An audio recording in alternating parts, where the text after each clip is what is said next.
Hey, what's up, YouTube? As you can see by the title, I'm going to be talking about how I practically spent a month in a mental health hospital. So get a snack, sit back, and get ready for a good story time. This story time is really crazy because, was a real life experience that happened to me.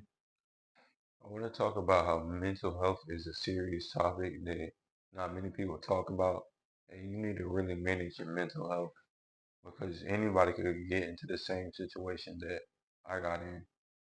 A lot of my mental health stimulated from childhood trauma that I never managed, and in that it just accumulated and got worse.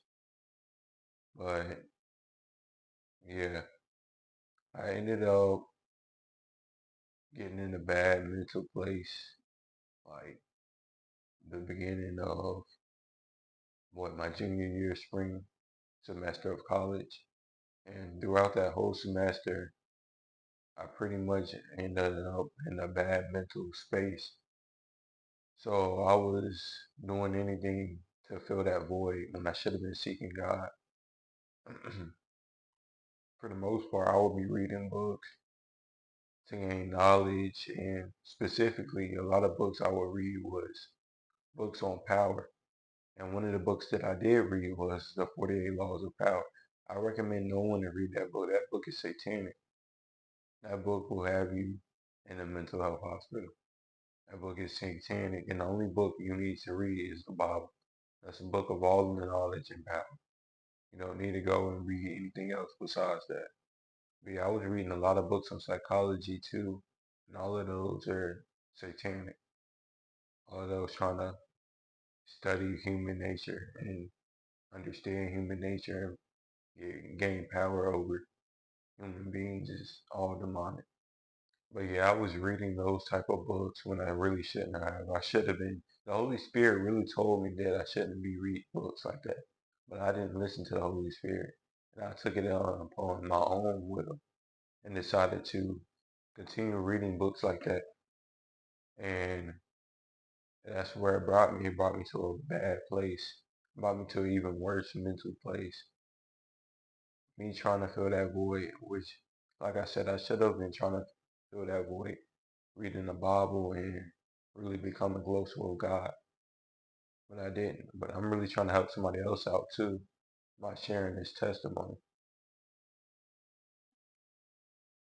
Yeah, but I ended up going back home after during spring break of my junior year spring semester.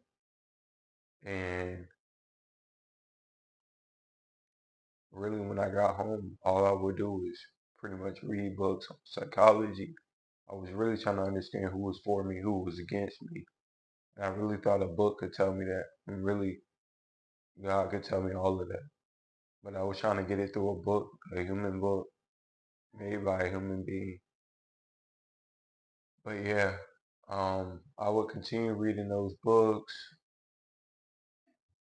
Eventually,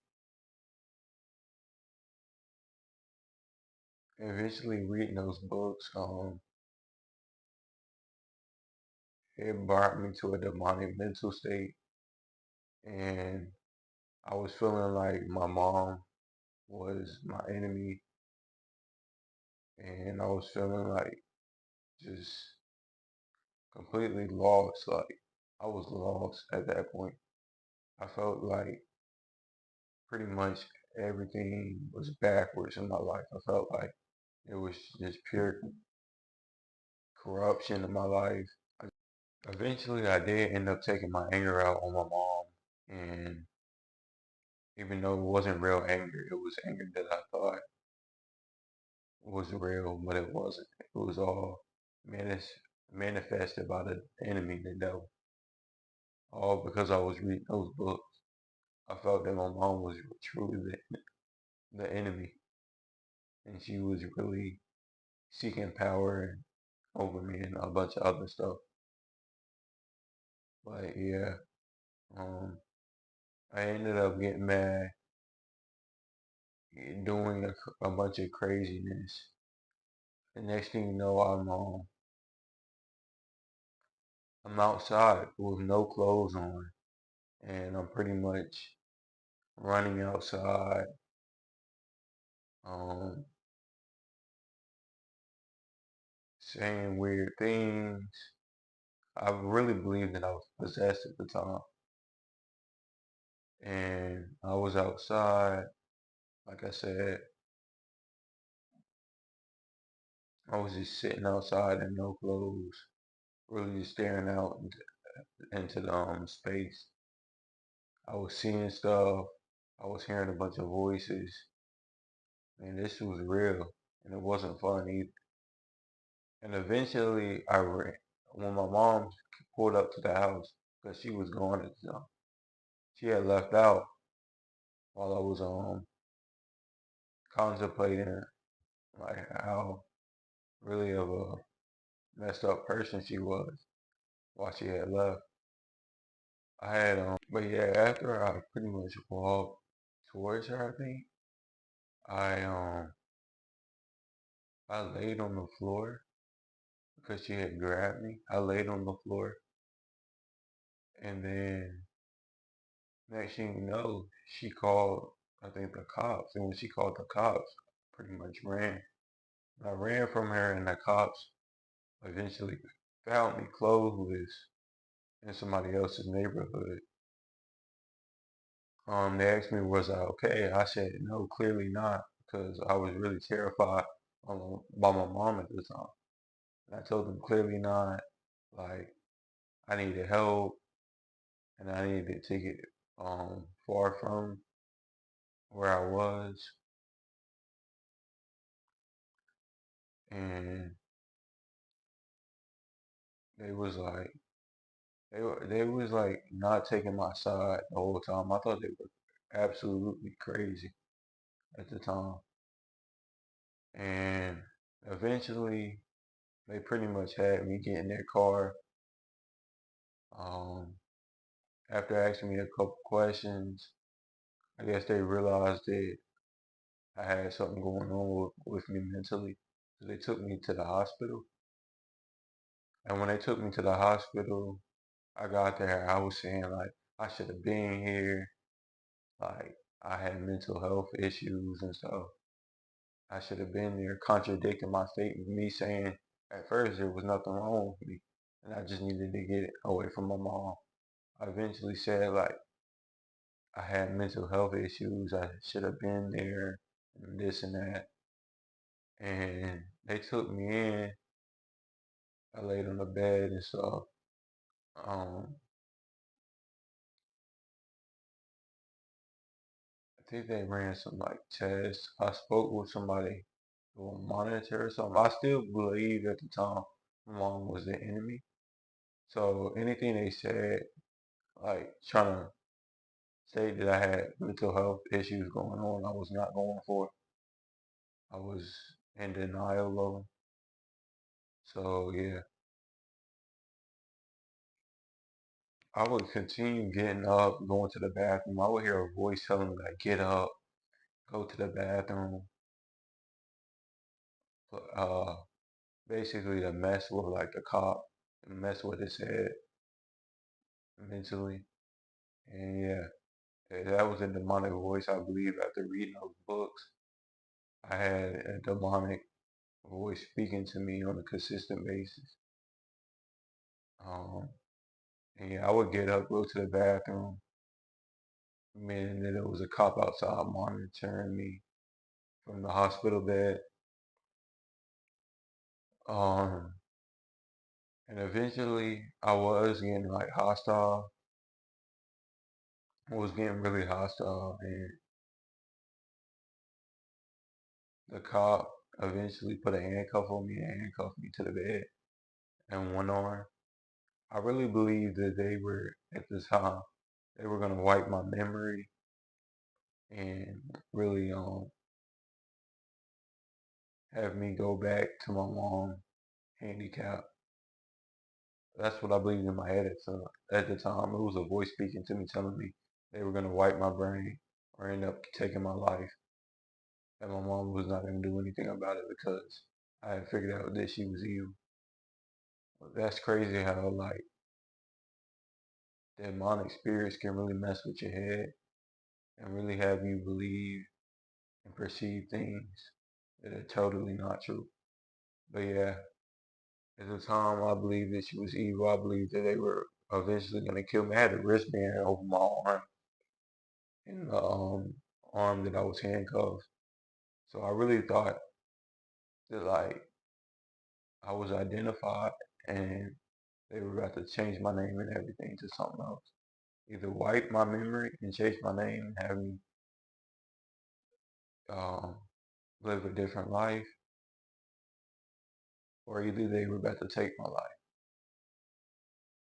But eventually, I just sat in a chair. I stayed up for like hours. I didn't sleep that whole night, and I waited for the cop to eventually do something. They gave me food. I didn't trust the food, so I didn't eat it. I would just fake nibble on it. And when the cop asked me, was I eating, I just nod my head.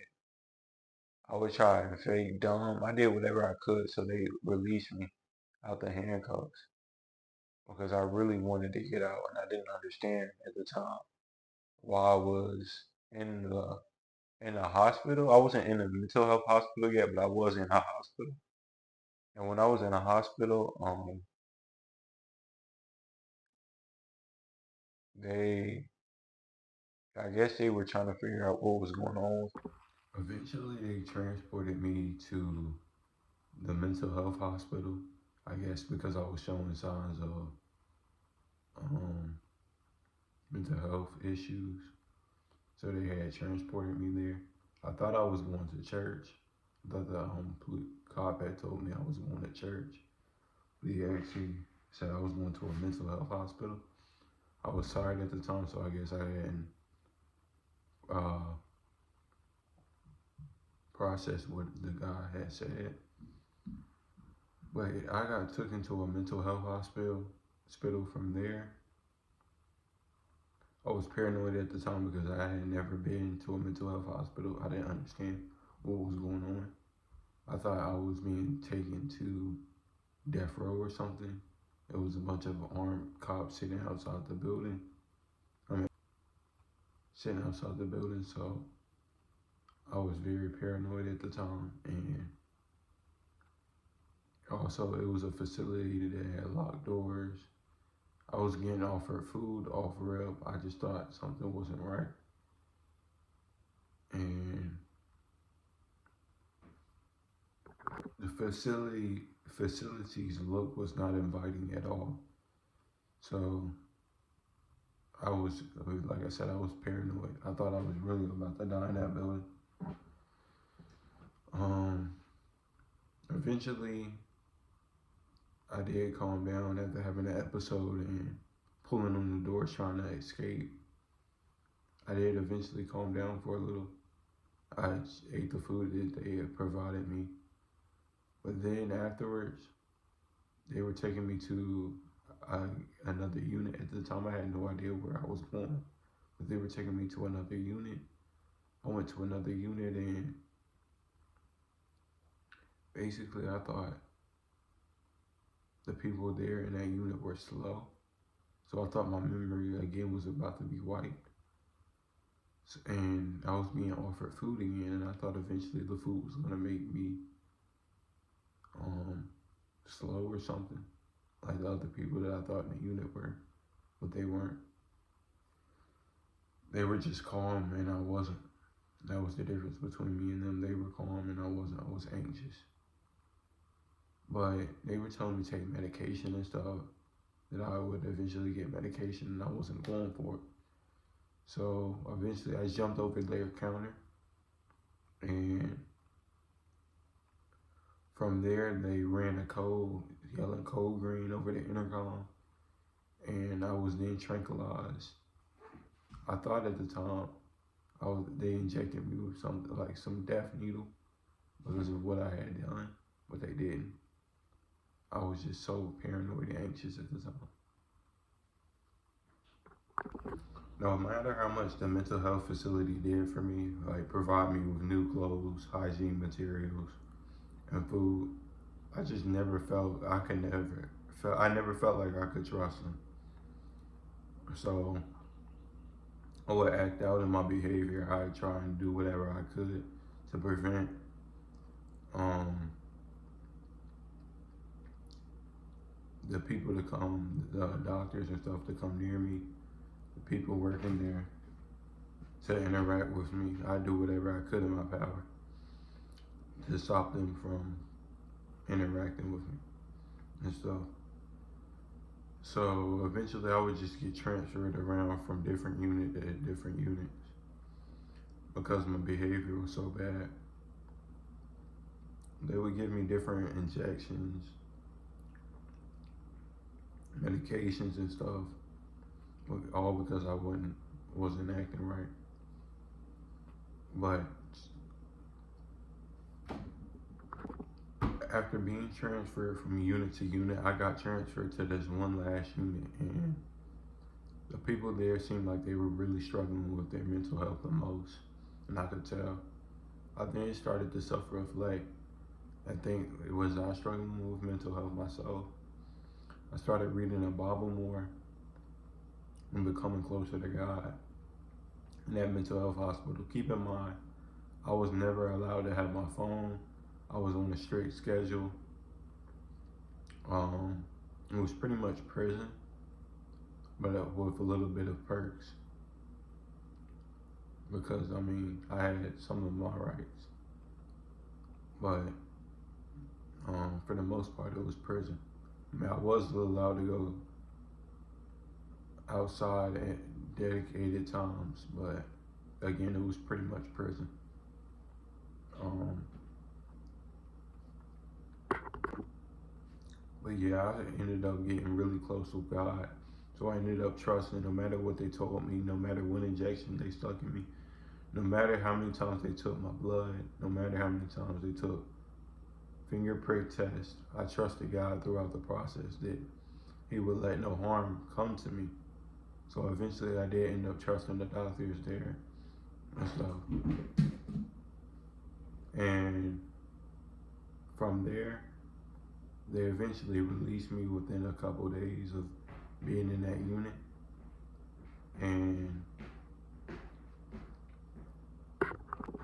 I was then able to be released, and I was able to apologize to my mom. And from there, I really changed my life. I started deleting social media.